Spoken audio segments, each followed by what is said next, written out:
This program is brought to you by JJan Construction and Supply. JJan Construction and Supply is located at Marquez Street, Barangay 15, Legazpi City. JJan Construction and Supply is owned and managed by Engineer Glenn Casulia. Gibras Construction and Supply. Gibras Construction and Supply is located at Peñaranda Extension, Bukmot, Legazpi City. Gibras Construction and Supply is owned and managed by Engineer Ron Rosal. Honorable Cap Michael Minya, Barangay Captain, Bunga, Legazpi City. We would like to thank the following sponsors: Honorable Congressman Fernando Didi Cabredo, Congressman, 3rd District of Albay. Honorable Vince Baltazar III, City Councilor, Legazpi City. And Marites Maniago, PIO, DPWH, 1st Engineering District. This is the source of news and information that matters to you. This is Bicol Net TV. Kasunod kang Bicolano Worldwide.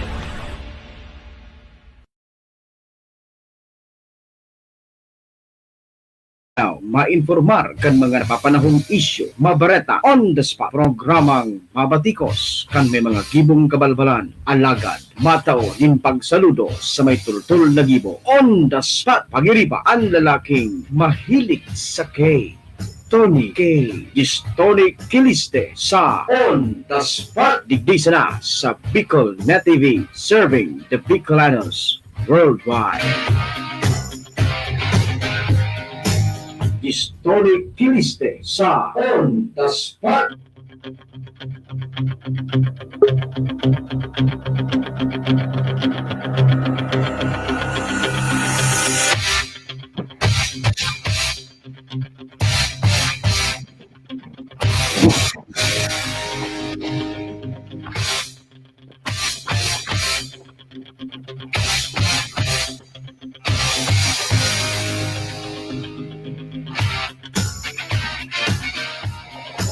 Alright, Diyos matay na good afternoon. Good afternoon tabi sa inyong mga tabi ko dyan sa Facebook. Siyempre sa pagi hanggang Bicol Net TV and sa imong taspong na hihiling ining sa tuyang programa sa Facebook, sa YouTube channel po tabi mga tugang. Kaya sa mga paraan tabay tam, makakasabay ko kamo sa imong kamo sa imong kamong panig kang sa tuyang kinabahan. Ini po tabi ang programang On the Spot. Siyempre dahil iba, makakasabay nito ang lalaking mahilig sa kay Tony Kiliste po tabi mga tugang at your service. Magsasabay-sabay kita mga tugang sa loob ng sarong oras na presentasyon ng programa, 12 to 1 p.m. in the afternoon. Siyempre sa pangalan po ni Maestro Nel Adtuon dyan sa main studio. Thank you so much, sabi Maestro Nel Adtuon. And sabi ko na mga tugang, araw kasugma, hopefully matapos tayo ng mangyaring interruption. Saka sa hapon, mga tugang, sa naman sa programa niya to, alagad nagkaigwaning kadikit na nag-run out naman sa area. Kaya ngunyan, sa liwat, nagbabalik ang sa intong lingkod para sa programang On the Spot. Kumusta ka kaibigan?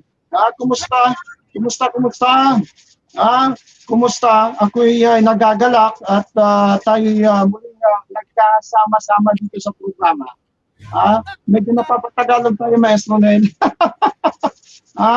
Ako'y nagagalak at tayo'y muling nagsama-sama, magkakasama dito sa loob ng programa. I-relax lang po. Just take it easy po. Huwag tayo masyadong magpapadala sa emosyon. Diskarte lang po. Diskarte lang po mga kaibigan. Medyo diskarte lang ang kaipuhan, lalo na sa mga araw kanyang sitwasyon. na nasa tahaw kita ng pandemya. Dahil kita magpadala siguro sa mga emosyon. Mag-discarte na lang po tabi ta kung talagang siseryosohon ta ang mga bagay-bagay digdi sa satuyang palibot. Medyo talagang mapagal. Medyo mapagal. Kaya pinagsasabi ko, take it easy. Relax na. Relax na kita. Diskarte. Kumbaga, pinagsasabing diskarte sa naman sa oral daw ang kaipuhan. Tanganing malagpasan niya to. Tanganing malagpasan niya to ang pang-oral daw niya to. Siyempre, bagong gabots, paabutan tamo na ning naugmang pagbati sa mga nagsisilibrar kang sindang mga kumpleanyo today. September 15, 2020. So mga nagsiselebrate po kasi ng mga birthday, happy, maligayang katawan. And also, sa mga nagsiselebrate po, tabi, sa mga nagsiselebrate kasi ng mga kapiestahan, happy fiesta po, tabi. And also, mga nagsiselebrate man po ng mga anniversary, happy anniversary. And kung ano pa man po, tabi, ang sa indong mga pinagsiselebrate sa mga oras na ini, sa aldaw na ini, lugod maging matarayong po ang sa indong mga selebrasyon. Lugod maging matarayong po ang sa indong mga pinagsiselebrate ngayon na pagka aldaw ng Martes. Sige po mga tugang, maugmang panguntuhan sa satuyang mga paraan tabay. Happy lunchtime po tabi sa indo. Lugod, ako nagmamaot na kamo yaon sa manahay na kamugtakan, yaon kamo sa manahay na yaon kamo sa manahay na sitwasyon sa mga oras na ini. Dahil pinagmamating kakundian, kadipisilan sa buhay. Maski na nga mga tugang yaon ang realidad na pinagsasabi talagang masakit. Talagang masakit ang mga sitwasyon is alagad. Sabi ko na nga ni, diskarte and also permitang palawakin ang sa tuyong mga isipan. And also, daita paglingawan ang magpasalamat permi sa kagurangnan. Siyempre, magpasalamat kita sa satuyang taglalang, lalo na ngunya na yaong kita sa tahaw ng kadipisilan, taigigiyan niya kita pasisiring sa manghay na dalan mga tugang. Kaya pakusugon ang pakikipagkonektar sa satuyang kagurangnan mga tugang. Alright, oras mga tugang, alas 12:13 na ning pagkaugto. Kadakol kitang pag-irestoryahan ngunyan mga tugang, kadakol kitang pag-irestoryahan ngunyan mga tugang na may kinaaraman sa satuyang pagbuhay-buhay, digdi sa ibabaw kang kinaban. Good afternoon sa mga parantabay ko dyan sa parte kang First District ng Albay, dyan sa City of Lao, and also sa Banwaan kang Bakakay, pasisiring dyan sa Banwaan kang Santo Domingo, and also pasisiring na kita din sa Segundo Distrito. So mga parantabay niya to, happy lunchtime tabi sa Inugabos mga tugang. Alright?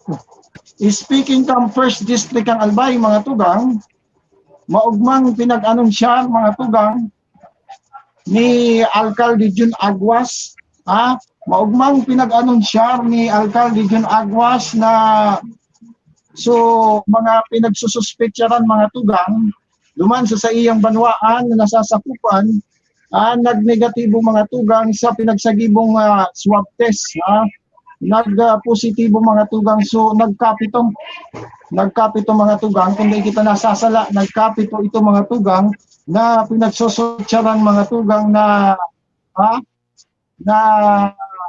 kaining coronavirus, ining COVID-19. Maugmang pinag-anunsya kasugma kang alkalde kan Santo Domingo na tapos ito nagnegatibo. And well, that's a good news po sa mga taga Santo Domingo. Sa mga dyan sa Banwaan kan Santo Domingo, that's a good news. Sa pinag-anunsya na kasugma, kang nakaaging aldaw kan sa indong alkalde na nagnegatibo mga tugang, nagnegatibo sa mga nagkakapirang mga persona dyan sa Banwaan sa nasambitan ng virus.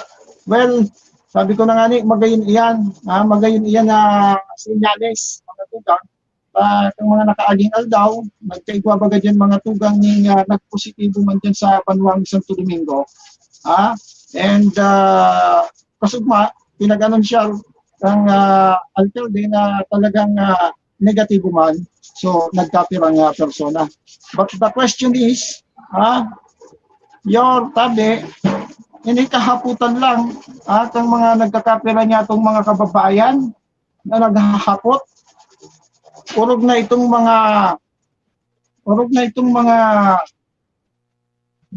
ipinasairarom sa home quarantine. Sa mga kababayan na, sa mga naka-install particular dyan sa Banwaan, Santo Domingo, na nag-undergo kay home quarantine mga tugang. Taga-rita tabi, nag-undergo sinda ng 14 days na pinagtalaan mga tugang na aldaw. Nagsairarom sinda ng 14 days. Ngunyan, galida tabi dahil sinda ngunyan natatawan ng atensyon. Tasabi ta na nga ni kasugma sa programa ta na dapat siguro tauan na niya makatotohanan, gibuhong makatotohanan ang pagpapautob kang mga pagpapautob kanin sa minimum health standard. Sabi ko na nga ni, may nagpaabot sa tuya kang kahaputan sa naman Mayor Jun Aguas. So mga nagsairarom databi sa home quarantine, ano databi ang plano nindo? Ano databi ang plano nindo? Kasi may mga naghaharapot man sa indang mga barangay captain, chairman, daimaning malinaw na kasimbagan, daimaning malinaw na kasimbagan regarding po sa mga kahaputan, may kinaaraman po dyan sa pag-undergo ninda ng home quarantine. Ganito databi na napasipara ang mga nagkakapirang mga bagay na yan. And ang concern lang po tabi mga tugang, kan mga nagpaabot sa tuya ng bako man siguro reklamo, nagpaabot sa tuya ng informasyon na sinda tabi, nagsibra na tabi Mayor sa itinalaan, at sinda nga nag-undergo sa home quarantine, nakasubra na sinda duman sa period of time, alagad dahil lamang sa indaning abiso na after the time, after kay itong pinagtaong aldaw, ang pag-home quarantine, dahil lamang sa inda pinag-aabiso na after that, pwede ka na ngayang maglabay-labay, pwede ka na ngayang magluwas sa indong harong. Ang concern lang po tabi, kaya di tabi Mayor, kung nagpaabot sa tuya kaini, na nasasakripisyo man po tabi, urog na sa indang mga trabaho, na siguro kaipuhan naman indang maglaog sa indang mga trabaho, mag-report sa indang mga trabaho, alagad ang kahaputan, dahil lamang ning ano ba talaga na briefing nindo so mga barangay kapitanes, mga chairman, mga official regarding sa mga bagay na iyan.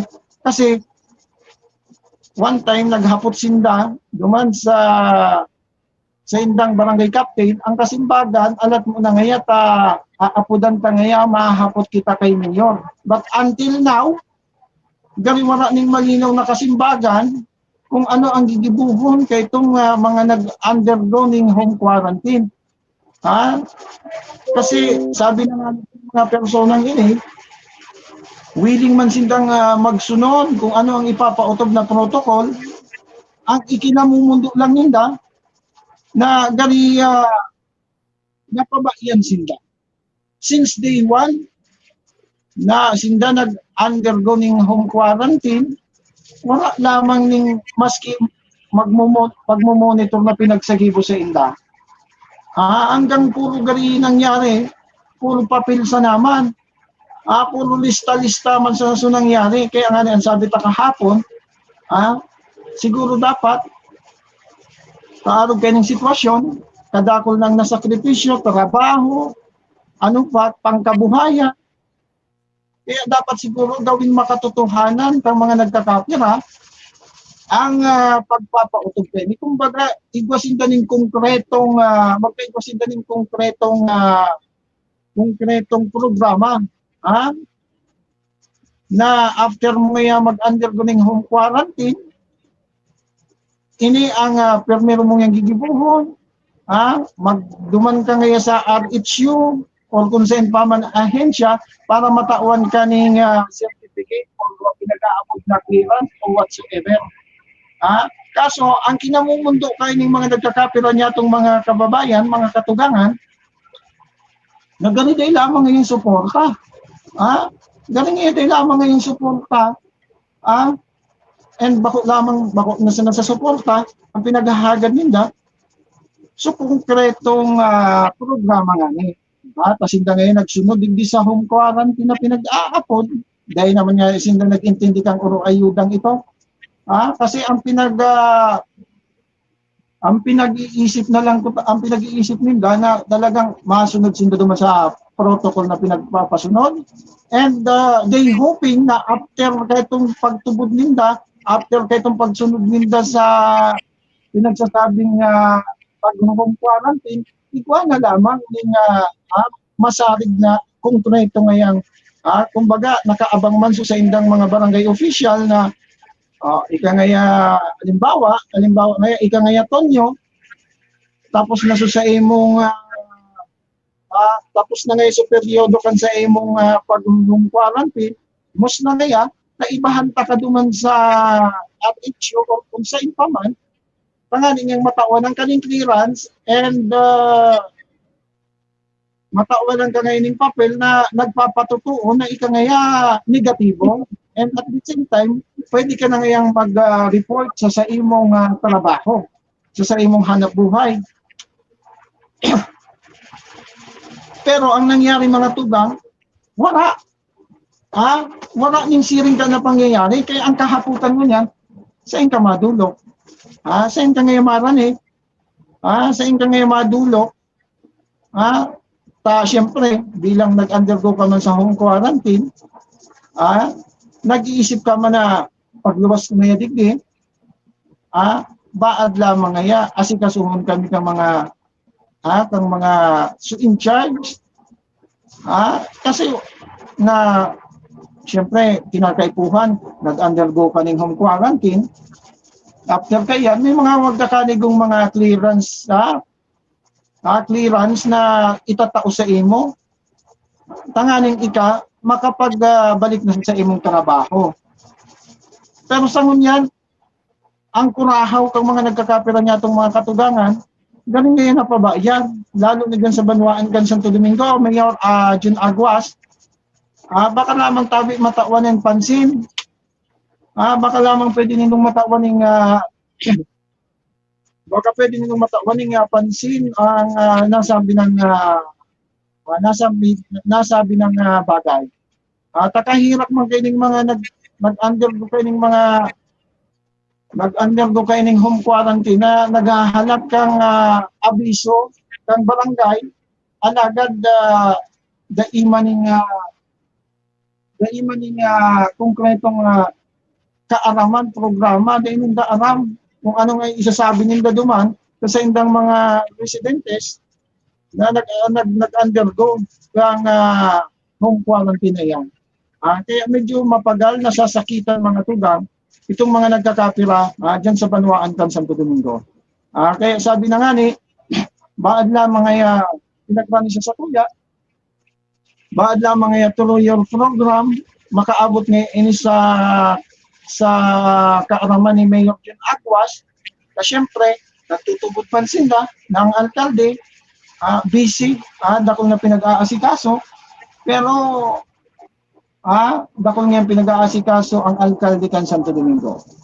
Pero ngaya, dapat ngaya, matawan man ngaya kami ng pansin. Paano man ngaya kami? Paano man ngaya kami nagsairaro ng home quarantine, then after that, kaipuhan naman siyempre ngayong magtrabaho. Maghanap buhay, tangani ngayang igwaning papa. Igwaning pagpakakran sa muyak ngayang pamilya. Pero ang nangyayari mga tugang, galing ngaya siguro kung ngayon, galing baka nga, pukawon ta ngayon si Mayor, galing nga, galing nga, nalingawan kami, galing nga nalingawan kami sa mga nag-undergo ng home quarantine. Galing nga nalingawan kami na igwa nga yung mga nag-home quarantine sa mga barangay na nagtapos na sa peryodong ipinagtao sa inda na naghahapot man sa mga barangay official, yun na yung pinagsasabi ta na dapat pinagseryoso ko man ini. Ang arog baga kaya, medyo gari difficile ang sitwasyon. Medyo gari difficile ang sitwasyon pag mga arog kaya, gari ang mga kaisipan, naiisipan sa ito yung mga katugangan, siyempre na, gari nga napabayaan talaga kita ni Mayor. Gari nga napabayaan kita.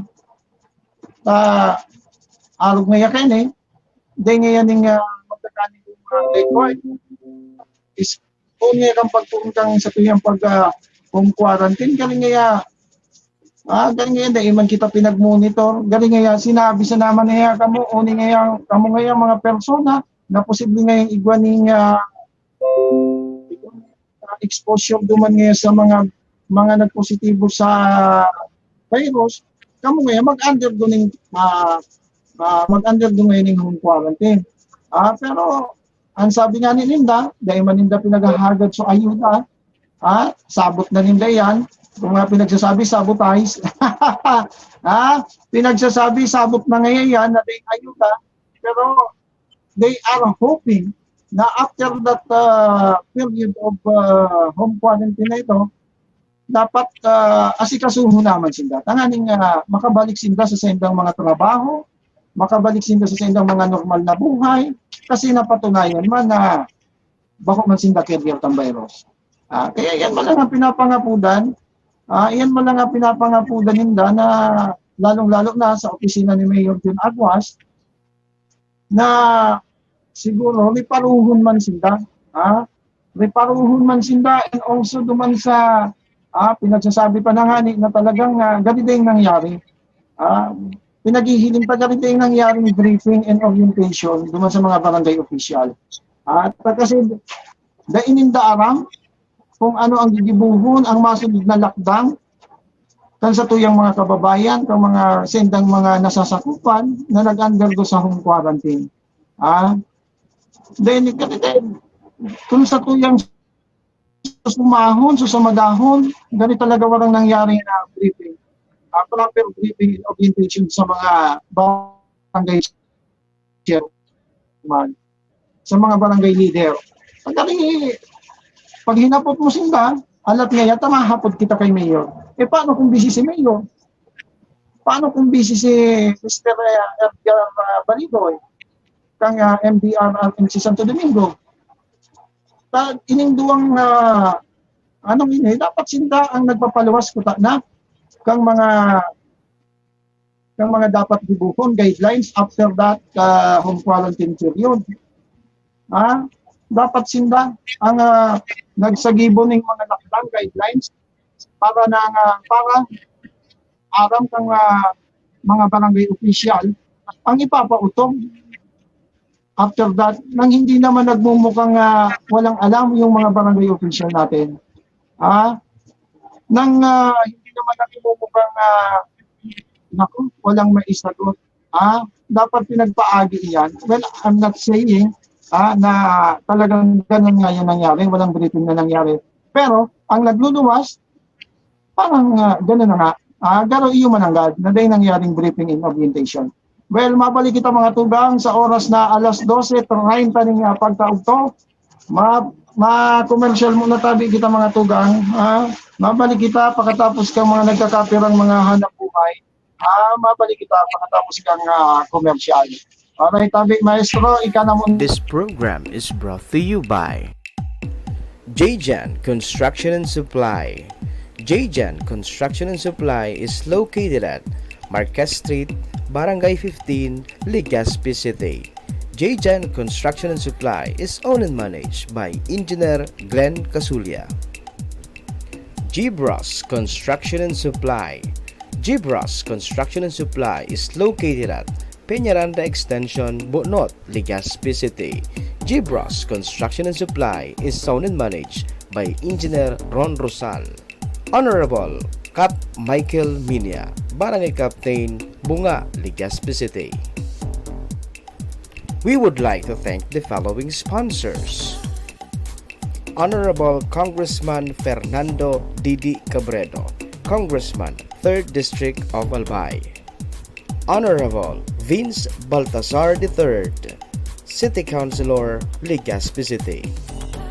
And Marites Maniago, PIO, DPWH, 1st Engineering District.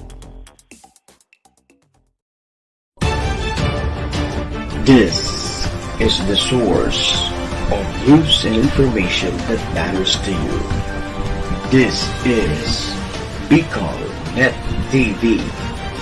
Kasunod kang Bicolano worldwide.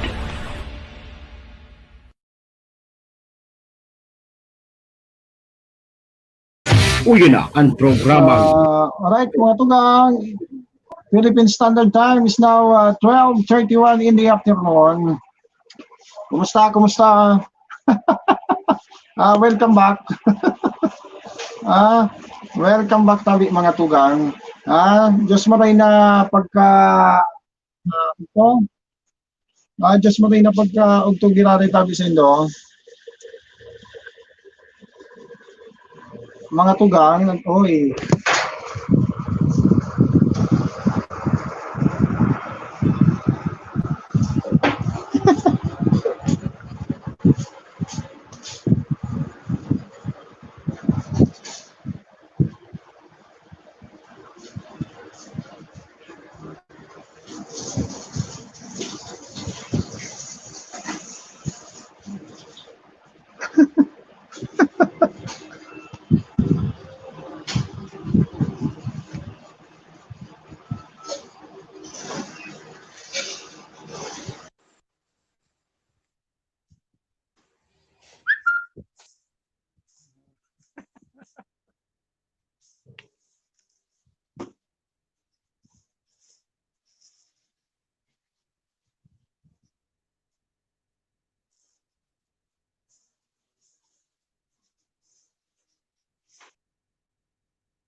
pinilas ko din.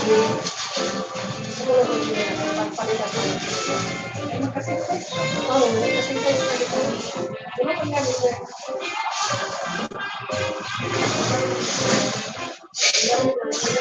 Pero parang small yung size.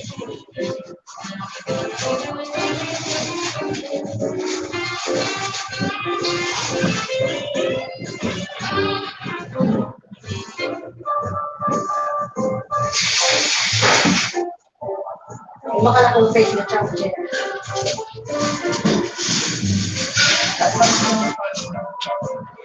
Bakit man sana may kuman sa dito. Saan ko na? Saan ko na?